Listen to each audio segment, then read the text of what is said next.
Assalamualaikum warahmatullahi wabarakatuh. Salam sejahtera buat kita semua, Bapak dan Ibu peserta bimbingan teknis Jabatan Fungsional Pamong Belajar. Selamat berjumpa.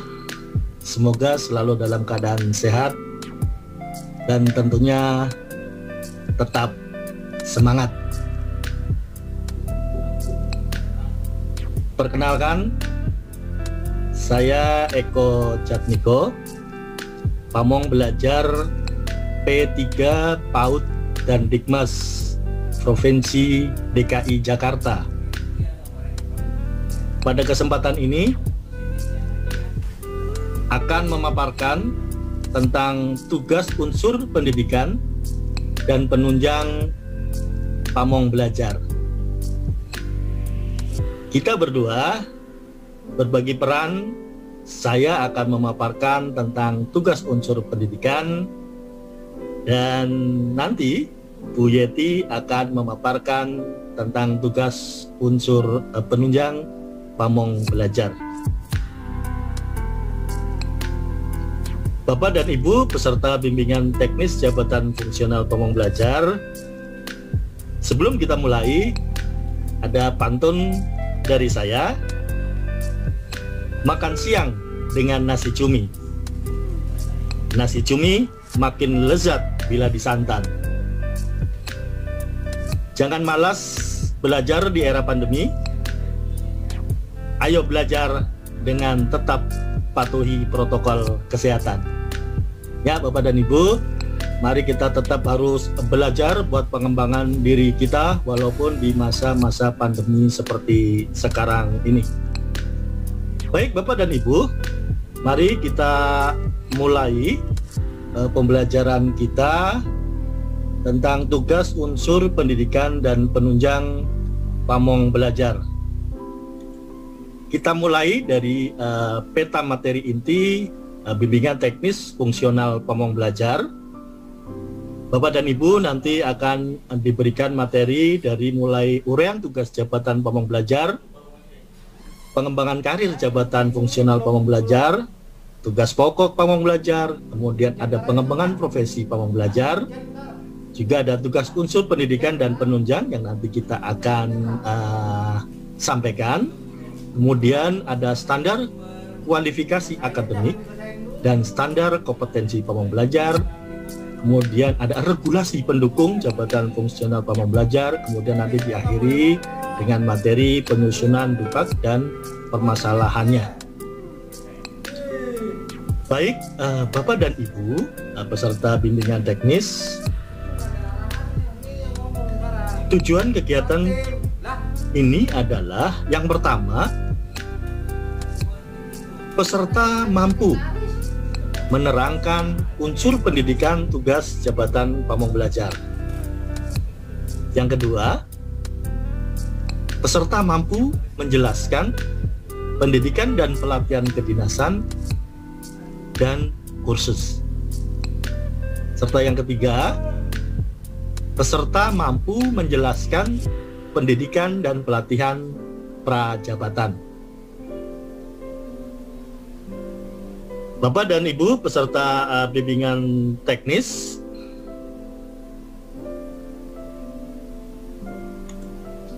seperti diketahui bahwa tugas Pamong Belajar adalah melaksanakan kegiatan belajar mengajar, pengkajian program, dan pengembangan model pendidikan anak usia dini dan pendidikan masyarakat atau PAUD dan Dikmas. Selain itu, ada tugas lain yang dapat diperhitungkan angka kreditnya sebagai pejabat fungsional, yaitu tugas unsur pendidikan dan unsur penunjang. Unsur pendidikan meliputi pendidikan formal, pendidikan dan pelatihan kedinasan, kursus, dan pendidikan dan pelatihan prajabatan. Sedangkan kegiatan unsur penunjang adalah kegiatan penunjang Pamong Belajar di luar kegiatan unsur pendidikan, tugas pokok, dan pengembangan profesi yang dapat diakui atau diperoleh angka kreditnya. Nah, Bapak dan Ibu, lebih jauh tentang unsur penunjang nanti akan disampaikan oleh Ibu Yati. Baik, Bapak dan Ibu peserta bimbingan teknis fungsional Pamong Belajar, mari kita bersama-sama membahas tentang tugas unsur pendidikan. Ada 3 hal yang harus kita pahami bersama dalam tugas unsur pendidikan. Yang pertama adalah pendidikan formal. Yang kedua adalah pendidikan dan pelatihan kedinasan serta kursus. Dan yang terakhir atau yang ketiga adalah pendidikan dan pelatihan prajabatan. Mari kita bahas ketiga hal tersebut.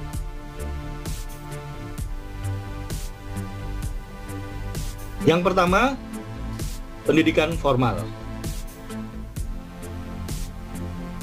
Syarat minimal pendidikan dalam pengangkatan jabatan fungsional Pamong Belajar adalah strata 1, S1, atau diploma 4, D4. Kriteria pendidikan formal meliputi gelar kesarjanaan dalam bidang kependidikan, diperoleh setelah tanggal penilaian terakhir,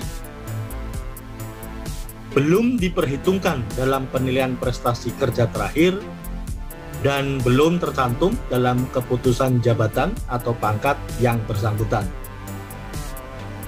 Bapak dan Ibu peserta bimbingan teknis, pada pendidikan formal ini, bagi Bapak dan Ibu yang masih calon pegawai negeri sipil, maka ijazah atau gelar kesarjanaan pendidikan nanti bisa diajukan dalam pengusulan angka kredit. Sedangkan bagi Bapak dan Ibu yang alih jabatan maupun yang in-passing, maka ijazah formal Bapak dan Ibu sudah diperhitungkan pada saat Bapak dan Ibu berpindah ke jabatan fungsional Pamong Belajar. Demikian penjelasan di pendidikan formal. Selanjutnya, tugas unsur pendidikan yang kedua adalah pendidikan dan pelatihan kedinasan serta kursus. Jadi ada 2 hal. Yang pertama adalah pendidikan dan pelatihan kedinasan, kemudian yang kedua adalah kursus. Baik, Bapak dan Ibu, perolehan hasil dari pendidikan, pelatihan kedinasan serta kursus adalah berupa sertifikat atau surat tanda tamat pendidikan dan latihan yang selanjutnya disingkat STTPL.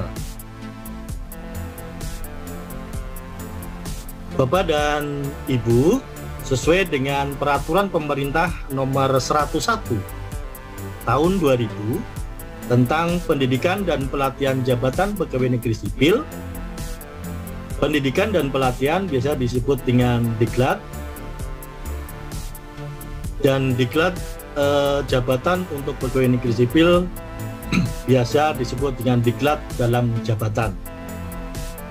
Bapak dan Ibu, sesuai dengan peraturan pemerintah tersebut, diklat dalam jabatan dilaksanakan untuk mengembangkan pengetahuan, keterampilan, dan sikap pegawai negeri sipil agar dapat melaksanakan tugas-tugas pemerintahan dan pembangunan dengan sebaik-baiknya. Diklat dalam jabatan terdiri dari 3. Yang pertama adalah diklat kepemimpinan, diklat fungsional, dan yang ketiga adalah diklat teknis. Diklat kepemimpinan atau yang biasa disebut dengan diklat PIM itu dilaksanakan untuk mencapai persyaratan kompetensi kepemimpinan aparatur pemerintahan yang sesuai dengan jenjang jabatan struktural. Diklat pimpinan ini nanti kalau nanti suatu saat Bapak dan Ibu diproyeksikan untuk menjadi pimpinan atau pejabat eselon, nanti akan memperoleh atau dipanggil untuk mengikuti diklat PIM tersebut. Kemudian diklat fungsional dilaksanakan untuk mencapai persyaratan kompetensi yang sesuai dengan jenis dan jenjang jabatan fungsional masing-masing. Peserta diklat fungsional adalah pegawai negeri sipil yang akan atau telah menduduki jabatan fungsional tertentu. Jadi setiap pegawai yang menduduki jabatan fungsional harus mengikuti diklat fungsional seperti yang sekarang Bapak dan Ibu ikuti, yaitu diklat fungsional atau bimbingan teknis fungsional Pamong Belajar. Dulu yang kecil kemana ya Pak? Ya, kemudian diklat yang terakhir adalah diklat teknis. Itu dilaksanakan untuk mencapai persyaratan kompetensi. Persyaratan kompetensi teknis ya yang diperlukan untuk pelaksanaan tugas pegawai negeri sipil. Jadi nanti Bapak dan Ibu apabila nanti sudah menjadi Pamong Belajar, nanti ada panggilan atau mengikuti beberapa diklat-diklat, tentunya adalah diklat teknis ya yang akan menunjang tupoksi Bapak dan Ibu semuanya. Baik, itu pendidikan dan pelatihan kedinasan. Berikutnya adalah kursus Bapak dan Ibu. Untuk kursus, materi kursus sesuai dengan bidang kegiatan Pamong Belajar, ya. Kemudian jangka waktu pelaksanaan, tanggal, hari, dan jam pelajaran. Kemudian nama penyelenggaranya harus jelas. Dan apabila diselenggarakan oleh lembaga swasta, harus telah terakreditasi atau telah diakui oleh dinas kabupaten, kota, atau departemen yang terkait. Kemudian kursus yang nanti diambil adalah kursus yang menunjang atau tupoksi Pamong Belajar yang diselenggarakan oleh instansi atau lembaga yang berwenang. Kemudian penilaian kursus dilihat dari jumlah jam efektif pelaksanaan kursus ya. Jadi Bapak dan Ibu ketika nanti akan mengambil kursus, kriteria-kriteria yang tadi disebutkan bisa dipahami sehingga nanti sertifikat atau STPPL-nya bisa diajukan dalam pengusulan angka kredit. Baik Bapak dan Ibu, selanjutnya unsur pendidikan yang terakhir atau yang ketiga adalah pendidikan dan pelatihan prajabatan. Perolehan hasil dari pendidikan dan pelatihan prajabatan adalah STTPL atau sertifikat diklat prajabatan. Kriteria diklat prajabatan golongan 3, kemudian diberi angka kredit apabila diklat tersebut diselenggarakan oleh lembaga yang berwenang. Diklat prajabatan diikuti oleh calon pegawai negeri sipil yang akan diproyeksikan atau diberi tugas sebagai Pamong Belajar.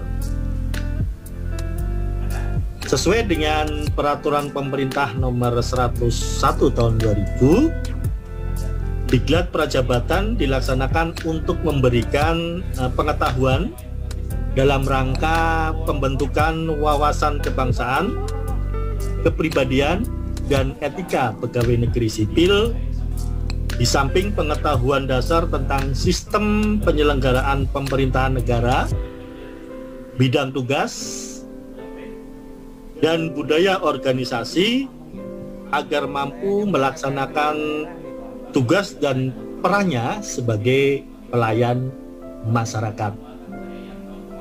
Itu yang bisa dipahami dari pendidikan dan pelatihan prajabatan. Bapak dan Ibu, itu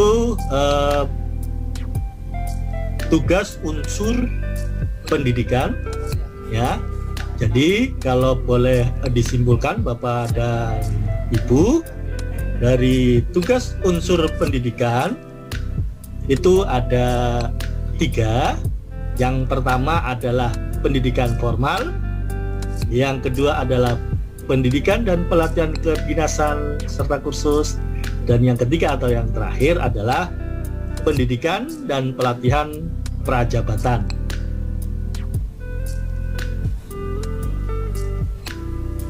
Bapak dan Ibu, demikian yang dapat saya sampaikan tentang tugas unsur pendidikan Pamong Belajar. Tapi sebelum mengakhiri paparan, ada kata bijak dari Ali bin Abi Thalib, sahabat Rasulullah SAW, yang mengatakan bahwa orang yang pesimis selalu melihat kesulitan di setiap kesempatan. Tapi orang yang optimis selalu melihat kesempatan dalam setiap kesulitan. Bapak dan Ibu, semoga kita semua selalu menjadi orang yang selalu optimis, yang selalu melihat kesulitan menjadi kesempatan untuk kita bergerak maju. Bapak dan Ibu, mari kita terus berpikiran maju, bergerak maju, dan tentunya maju terus Pamong Belajar Indonesia. Tetap semangat, selalu jaga kesehatan. Salam satu hati dari kami. Demikian Bapak dan Ibu, terima kasih. Wabillahi taufiq wal hidayah. Wassalamualaikum warahmatullahi wabarakatuh.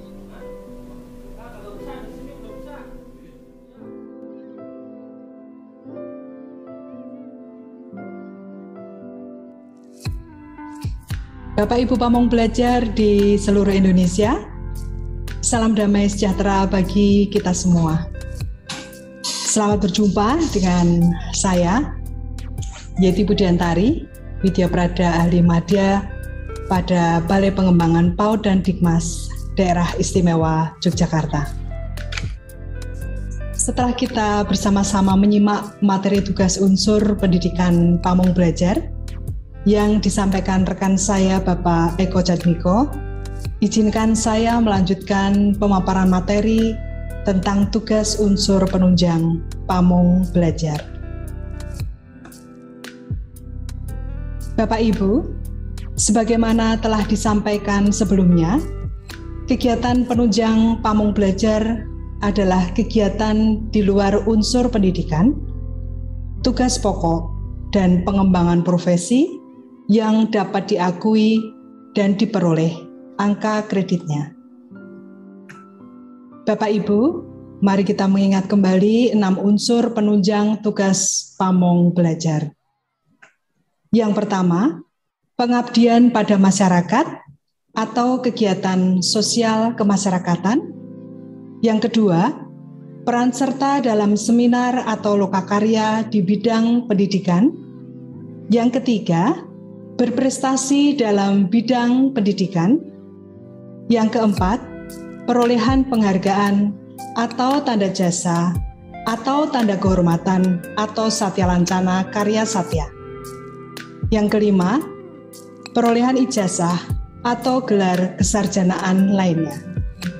Dan unsur yang keenam adalah berperan aktif dalam penerbitan jurnal atau majalah di bidang PAUD dan Dikmas.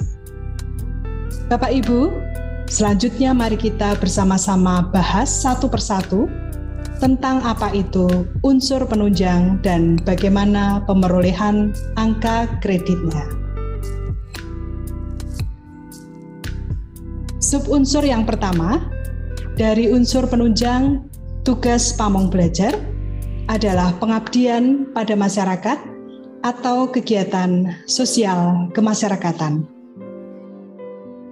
Pengabdian pada masyarakat adalah kegiatan Pamong Belajar dalam rangka pengamalan ilmu pengetahuan, teknologi, dan kesenian untuk peningkatan wawasan, pengetahuan, nilai dan sikap, keterampilan, dan kesejahteraan masyarakat.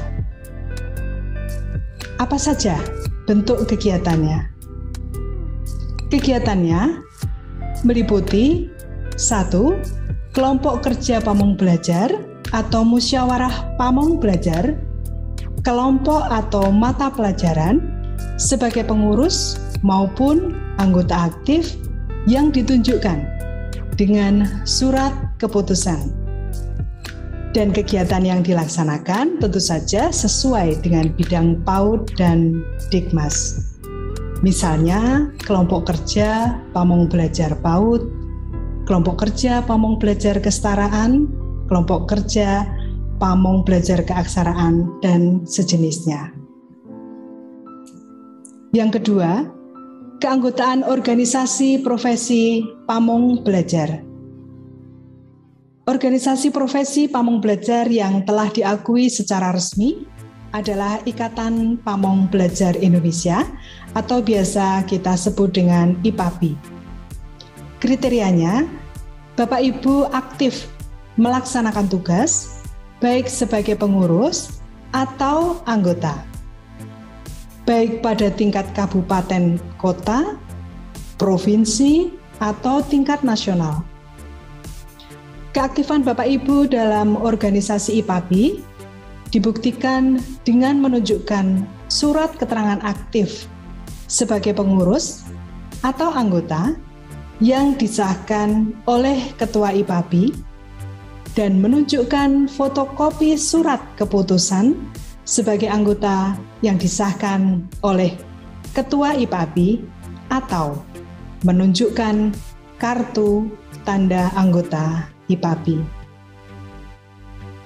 Yang ketiga, menjadi pengurus kegiatan ekstrakurikuler di satuan PAUD. Bapak Ibu yang menjadi pengurus atau anggota kegiatan ekstrakurikuler, baik di bidang kepramukaan, keolahragaan, atau kesenian, dapat mengajukan pemerolehan angka kreditnya dengan kriteria aktif, melakukan tugasnya sebagai pengurus atau anggota di satuan Bapak dan Ibu. Bapak Ibu dapat menunjukkan fotokopi surat keputusan sebagai pengurus atau anggota yang disahkan oleh pejabat berwenang dan surat keterangan aktif sebagai pengurus atau anggota yang disahkan oleh pengurus organisasi yang bersangkutan sebagai bukti. Yang keempat, menjadi tim penilai angka kredit pamong belajar.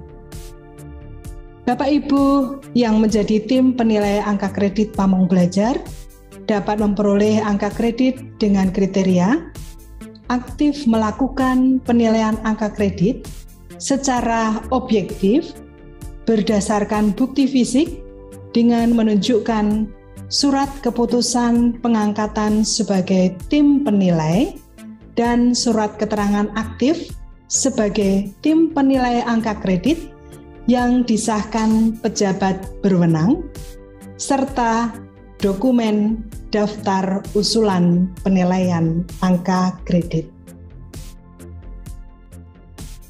5. Menjadi panitia kegiatan pada satuan PAUD dan Dikmas.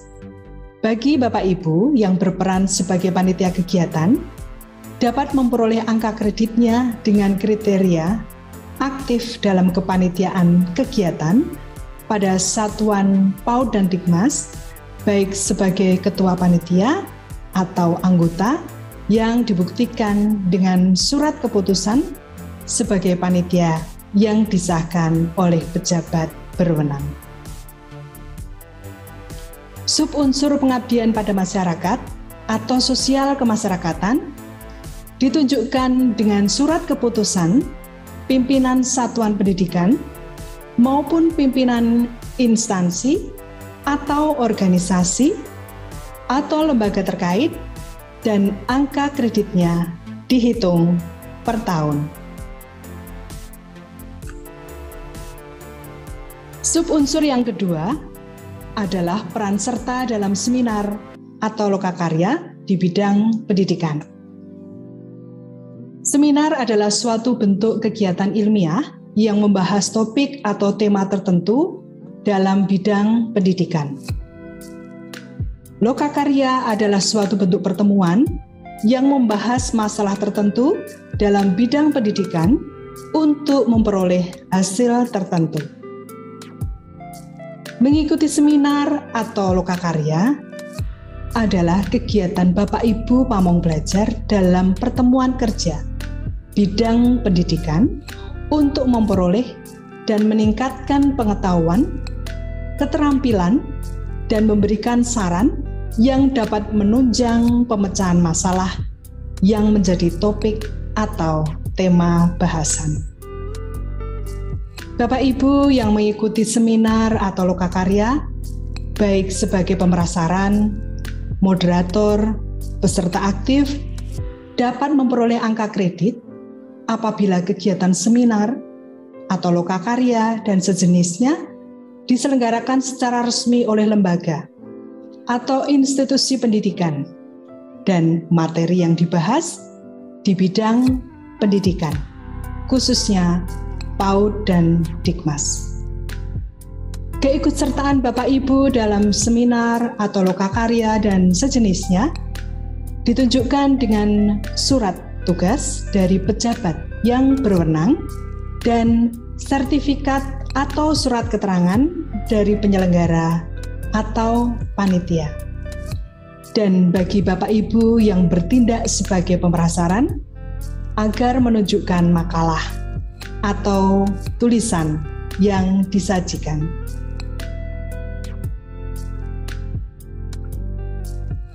Subunsur berikutnya adalah prestasi dalam bidang pendidikan. Bapak Ibu dapat memperoleh angka kredit subunsur ini apabila kegiatan lomba yang Bapak Ibu ikuti adalah lomba dalam bidang pendidikan yang diselenggarakan secara resmi oleh instansi pemerintah atau lembaga swasta. Bapak Ibu dapat memperoleh angka kredit apabila Bapak Ibu berhasil meraih juara 1, juara 2, juara 3, baik di tingkat provinsi atau kabupaten kota, atau kecamatan, atau tingkat satuan.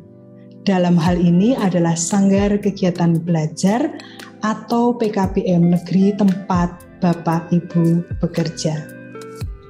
Contohnya, ketika Bapak Ibu mengikuti apresiasi PTK PAUD dan Dikmas tingkat kabupaten, kota, atau provinsi, atau tingkat nasional, dan berhasil mendapatkan juara, Bapak Ibu dapat sertakan fotokopi sertifikat dan foto trofi sebagai bukti prestasi tersebut.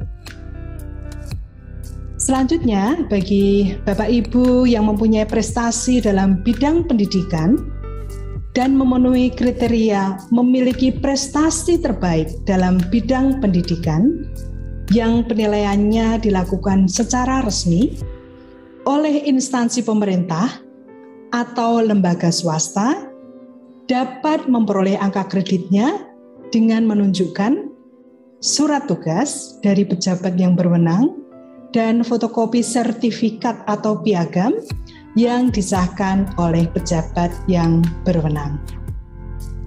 Bapak Ibu juga bisa menunjukkan fotokopi sertifikat atau fotokopi trofi sebagai bukti prestasi yang sudah Bapak Ibu terima.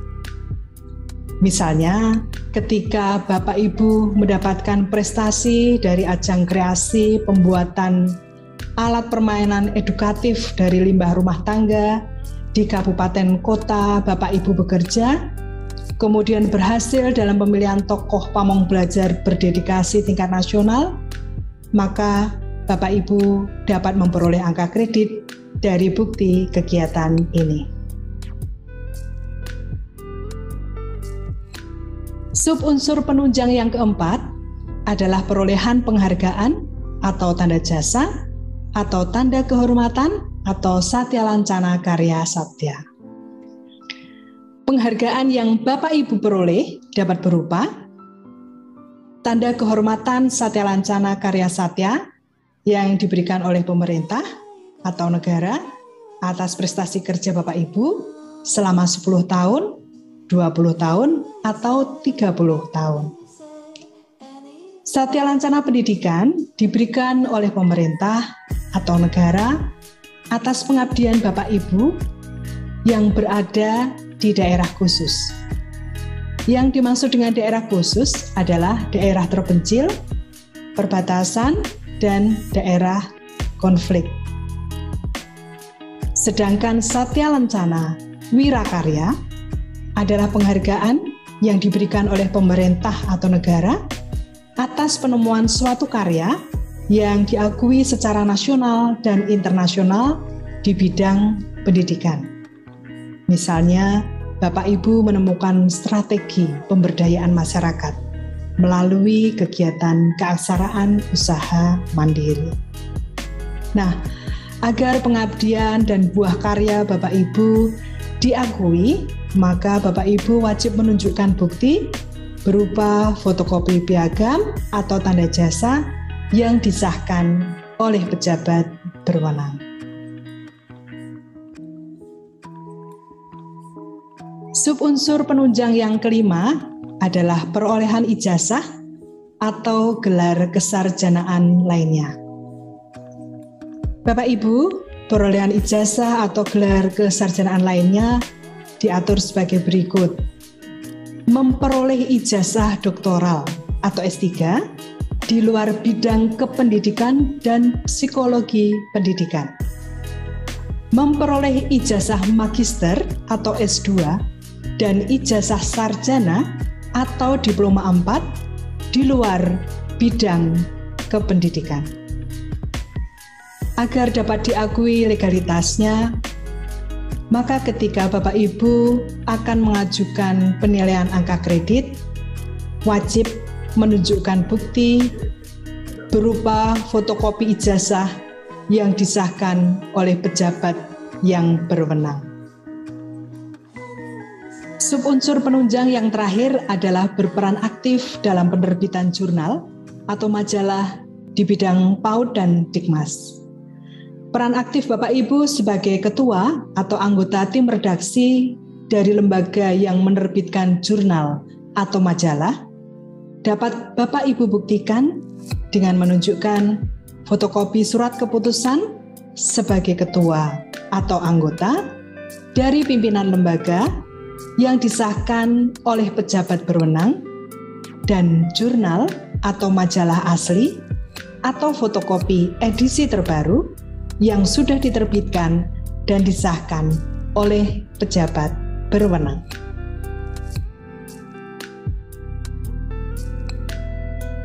Nah, Bapak Ibu, itulah beberapa penjelasan tentang unsur penunjang tugas pamong belajar. Hal penting yang perlu Bapak Ibu ingat adalah jumlah angka kredit kumulatif minimal yang harus Bapak Ibu penuhi untuk kenaikan pangkat atau jabatan pamong belajar adalah paling rendah 80% angka kredit berasal dari unsur utama, tetapi tidak termasuk angka kredit dari pendidikan sekolah. Dan paling tinggi 20% angka kredit berasal dari unsur penunjang. Demikian, Bapak Ibu akan memahami bahwa unsur penunjang bukan merupakan kegiatan pokok, namun merupakan kegiatan yang mendukung pelaksanaan tugas pokok pamong belajar. Demikian Bapak Ibu, paparan saya tentang unsur penunjang tugas pamong belajar. Apabila Bapak Ibu menginginkan penjelasan lebih lanjut, silakan Bapak Ibu membaca kembali modul 5 dan berdiskusi dalam sesi tatap muka berikutnya. Sebagaimana kata-kata bijak berikut ini, learning is not the product of teaching, but learning is the product of the activity of learner. Apabila disampaikan dalam bahasa Indonesia, kurang lebih seperti ini. Belajar bukanlah hasil dari suatu pengajaran, tetapi belajar adalah hasil dari aktivitas pembelajar. Semakin Bapak Ibu merasa penasaran dan semakin besar rasa ingin tahu terhadap sesuatu yang Bapak Ibu pelajari, maka itulah artinya Bapak Ibu sedang belajar mencari jawaban atas sesuatu yang ingin Bapak Ibu pahami. Sebelum mengakhiri perjumpaan kita, izinkan saya mempersembahkan sebuah pantun untuk Bapak Ibu. Tanam pinang dengan rapat, agar puyuh terhambat lalu. Untukmu, pamong belajar hebat, semoga engkau sehat selalu. Terima kasih Bapak Ibu pamong belajar di seluruh Indonesia. Salam satu hati.